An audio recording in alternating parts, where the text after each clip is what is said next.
All right, you're coming up on a really exciting week and you're going to be closing on your home. Let's just say you're about a week out from the closing date. Say the closing date is a Friday or so. I'm just going to try to give you an understanding of the timeline from the week prior going into that week.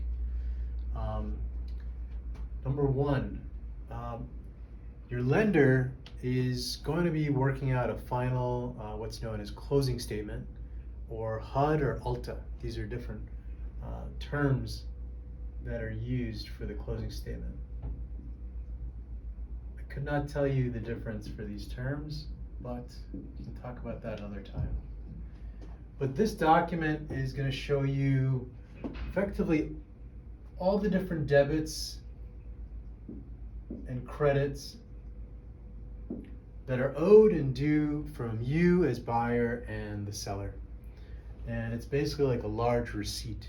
And this receipt kind of outlines, all the different parties involved. Your closing costs would be on there that you would have to pay your lender and your attorney and any prepaid or escrows.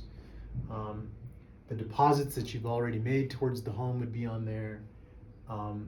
If you've been working with new home on your purchase, you'd see a large credit of 1% of the purchase price on there. These are the things that are going to sort of come together to culminate. And at the bottom, there will be a number that's called cash to close. So effectively, if that number is positive, has a value, that is the amount of money that you're going to have to bring to the closing table on the Friday afterwards. But this document will be iterative a little bit, and it'll be final no later than 3 days before your closing day. So probably by the end of Tuesday or early Wednesday, if everything is going well, you should have a final closing statement. And you should have a final idea as to what you should bring to close. If this number was negative for any reason, you would get some money back at closing. Maybe you made a large deposit early on in your purchase, and here you're owed some money back because you're borrowing more money, and that's a possibility. So as you get into the next week, Monday and such, what you'll also want to do is set up any utilities you can, in your name. So if the home you're buying uses gas or uses electric, or if you have a propane provider or an oil provider, you may want to get in contact with these different groups so that you are the new, customer for utilities for the day of closing. So that's all set up. So you're not running out of any electricity, on day 2 of moving in or something like that. Number 3, with your agent, you're going to set up a final walkthrough. This final walkthrough, we typically try to set up for right before the closing. And so let's just say the closing is on Friday, say Friday AM, and then Friday right after, maybe AM or PM, you have the closing. Typically it's probably still going to be AM because your final walkthrough shouldn't take very long. But effectively, the final walkthrough is a time when you and your agent walk through the property, make sure that it's delivered the way that was expected to you, whether it's supposed to be vacant or whether some items are supposed to be left behind. You should be able to basically reconcile everything and say, hey, this is what I expected, or hey, this is not what I expected. And if everything goes well, you'll move on to your closing. If things don't go well, your agent will correspond with your buyer's attorney to explain the things that are not as expected at the home. And that can sometimes be the case. If you're buying new construction, there could be some punch list items that aren't completed yet. If you're buying existing, then it could be that the seller left a number of items that they weren't supposed to leave, or they haven't moved out yet. And so this can sometimes be a slight holdup, but there are ways to address this type of situation as you get to the closing table. When you do head to the closing table,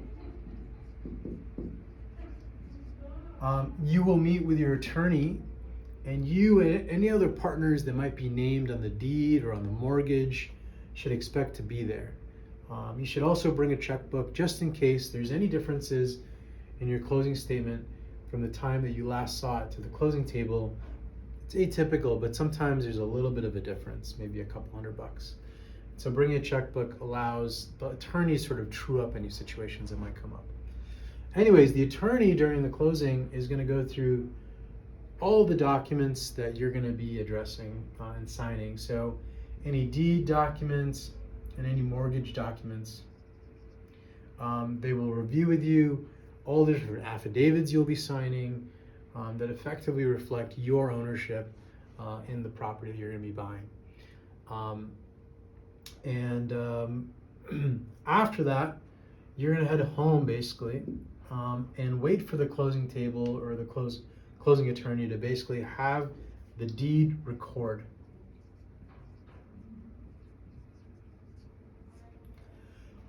Once it's clear that the deed is recorded and it's on file, that is when you should totally be celebrating because you've got ownership to the property. And it's a great moment to be at. It's the finishing line. It's also when you're going to get some keys for you. And you're going to be able to have access to the property whenever you want. For any moving purposes, you should always try to plan to move not the day of the closing, because if there are any delays in any of this process, it's tough to work through the situation. There are a couple of solutions to a delayed closing, for example, and you having to move in because it's not the first time that that's happened, but it's not the ideal either. So just for moving and planning purposes, I would say try to plan your move at least a day or two after you expect to close on your home. Just giving yourself a little bit of leeway and a little bit of cushion just to make sure things are going as planned, because we just don't know about any hiccups. But super exciting moment. You're closing on your home. This week is really exciting because everything is sort of, the boxes are getting checked, and you ultimately get keys to the house, and you are on your way to moving into this beautiful home. Congratulations.